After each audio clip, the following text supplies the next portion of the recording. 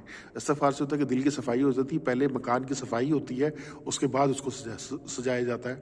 تو اس لیے استغفار اور توبہ سے، تو اس لیے پہلے ایک استغفار جو ہے استغفر اللہ الذی لا الہ الا اللہ الحی القیوم واتوب الیہ، یہ جو ہے وہ استغفار اگر جو 3 بار کرتا ہے تو کہتے ہیں کہ اگر اس کے گناہ سمندروں کی جھاگ کے برابر ہو تو وہ بھی معاف ہو جاتے ہیں۔ نہیں، وہ سبحان اللہ و بحمدہ 100 کے بارے میں، اس کے بارے میں کہ اگر جنگ سے بھی اگر بھاگا ہو تب بھی اس کے گناہ معاف ہو جاتے ہیں۔ تو استغفر اللہ الذی لا الہ الا اللہ الحی القیوم واتوب الیہ، یہ بھی کافی پڑھنا چاہیے۔ سبحان اللہ و بحمدہ بھی جو 100 دفعہ پڑھتا ہے اس کے بھی گناہ معاف ہو جاتے ہیں اگر وہ سمندر کی جھاگ کے برابر۔ اسی طرح اگر گناہ ہو جاتا ہے تو حدیث شریف میں آتی ہے انسان سے جب کوئی گناہ ہو جائے تو وہ اچھی طرح سے وضو کرے اور جو ہے وہ 2 رکعت نفل نماز پڑھے اور اللہ تعالیٰ سے توبہ کرے تو اللہ تعالیٰ وہ گناہ معاف کر دیتے ہیں۔ اب یہ جو اس کا یہ مطلب نہیں ہے کہ یہ کر کے باقی گناہ کرنے کی چھوٹ ہے، نہیں، اگر غلطی سے گناہ ہو گیا ہے یا جو ہے ہم نئی توبہ پہ قائم رکھ سکتے تو فوراً جو ہے اس کی توبہ کریں۔ اور اگر نماز کا نہیں ہے، لیٹ سپوز آپ جنبی ہو گئے، مطلب آپ کو نہانے کی حاجت ہوگی، مرد ہو یا عورت ہو، تو ذکر کر لیں، ویسے استغفار کر لیں، توبہ کر لیں تو اللہ تعالیٰ انشاءاللہ وہ معاف کرنے والا ہے۔ اچھا، اسی طرح درود شریف کی بہت زیادہ فضیلت آ جاتی ہے۔ تو درود شریف پڑھا جائے، چھوٹا درود شریف جو ہے صلی اللہ علیہ وسلم بھی کہہ سکتے ہیں، علماء بتاتے ہیں، اور اللہم صلی علی محمد و علی آل محمد، یہ بھی چھوٹا درود شریف بہت اچھا آپ صلی اللہ علیہ وسلم نے بتایا ہوا ہے۔ اللہم صلی علی محمد و علی آل محمد بہت اچھا درود شریف ہے۔ اسی طرح اللہم صلی علی محمد و علی آل محمد و بارک وسلم، یہ پڑھ سکتے ہیں۔ اور درود ابراہیم تو ہے خیر ہے ہی سب سے اوپر۔ اس کے علاوہ اور جتنے اچھے سیکھے درود شریف کے کوئی فکس یہ نہیں آیا ہوا کہ دین میں کہ آپ یہی فکس پڑھیں گے، صرف یہ کہ درود شریف پڑھنے میں کوئی شرکیہ کلمات ہی ہونے چاہیے جو کہ اللہ تعالیٰ کی وحدانیت کو ہٹ کر رہے ہو۔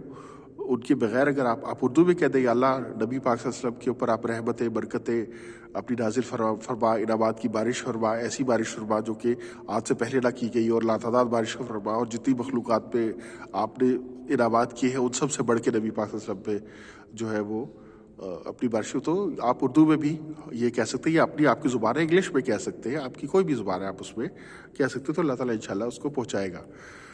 ہاں، بہتر یہ کہ سب سے بہتر یہ کہ عربی میں کوشش کریں، جو کہ آپ صلی اللہ علیہ وسلم کی سنت بھی ہے، اور جو آپ صلی اللہ علیہ وسلم بتا کے گئے سب سے اچھے جو ہے اعمال یا الفاظ وہی ہے۔ اچھا، اب یہ جو ہے نا تہجد کے ٹائم پہ آپ نے یہ ذکر کر لیا، اس کے بعد جو نہیں ہے آپ تھوڑی، اگر ٹائم ہے فجر میں تو آپ تھوڑی دیر کے لیے سو جائیے، بھی سنت ہے آپ صلی اللہ علیہ وسلم جو نہیں ہے، تاکہ تھوڑا سا فجر کے لیے ایک تو گیپ بھی آ جائے اور تھوڑا سا جو ہے وہ آپ فجر کے لیے فریش بھی ہو جائے۔ لیکن اگر آپ کو یہ ہو کہ میں سو جاؤں گا اور فجر چلی جائے گی تو پھر آپ کوشش کریں کہ ایٹ وقت پہ ہی تہجد پڑھیں، اور اس کے بعد جو ہے مسجد چلے جائیں، مسجد فجر سے پڑھیں۔ اور جو ہے وہ 2 سنتیں جو ہے آپ صلی اللہ علیہ وسلم نے فرمایا کہ فجر کی 2 سنتیں مجھے دنیا اور دنیا میں جو کچھ ہے اس سے زیادہ محبوب ہے۔ تو فجر کی 2، اور آپ نے فرمایا کہ فجر کی 2 سنتیں آپ صلی اللہ علیہ وسلم ہلکی پڑھتے تھے، یعنی وہ بہت لمبی صورتیں پڑھنے کی نہیں، پھر اس کو جماعت سے جو ہے وہ فجر پڑھیں۔ فجر میں عام طور سے تھوڑی لمبی قرات کی جاتی ہے، اور اگر گھر پہ ہے تو جو آپ کو لانگسٹ صورت آتی ہے وہ کوشش کریں، لیکن اب یہ نہیں کہ حافظ جو ہے وہ پوری سورہ بقرہ ہی ختم کرے گا، لیکن یہ کہ کمپیریٹیولی کوشش کریں کہ تھوڑی زیادہ فرض میں پڑھیں۔ اچھا، فرض کے بعد آتا ہے کہ جو شخص فجر کی نماز پڑھے اور ادھر بیٹھا رہے مسجد میں اپنی جگہ پہ، اور اس کے بعد جب سورج نکلے تو 2 رکعت اشراق کے کہہ لیں یا ضحیٰ کی نماز کہہ لیں، اس کے پڑھ لیں، تو آپ صلی اللہ علیہ وسلم نے فرمایا کہ اس کو حج و عمرے کا ثواب مل جاتا ہے، مکمل یعنی مکمل حج و عمرے کا ثواب اس بندے کو مل جاتا ہے۔ تو کتنی بڑی فضیلت ہے حج و عمرہ کرنے کے لیے۔ دیکھیں نا، میں ابھی تک حج کے لیے نہیں جا سکا، تو اس لیے حج کا ثواب، حج اور عمرے کا ثواب حاصل کرنے کے لیے فجر کے بعد جو ہے وہ رک کے 2 رکعت اشراق کی ضرور پڑھنی چاہیے، یا ضحیٰ کی نماز آپ کہہ لیں۔ اور اسی کو جو عرب علماء اوابین کی کہتے ہیں، حنفی علماء جو اوابین کی مغرب کی بات کہتے ہیں، لیکن عرب علماء کہتے ہیں کہ اوابین کی نماز، اشراق کی نماز، ضحیٰ کی نماز، یہ جو ہے وہ ایک ہی، ایون چاشت کی نماز کو بھی وہ اسی میں کنسیڈر کرتے ہیں، صرف ٹائمنگ کا فرق ہے۔ وہ کہتے ہیں کہ 3 ٹائمنگ ہے، ایک سورج نکلنے کے بعد ہے، اور ایک جو ہے وہ ٹائمنگ ہے جو جب سورج تھوڑا سا چڑھ جائے اس وقت ہے، اور تیسری جو ہے وہ زوال سے پہلے یعنی سورج جب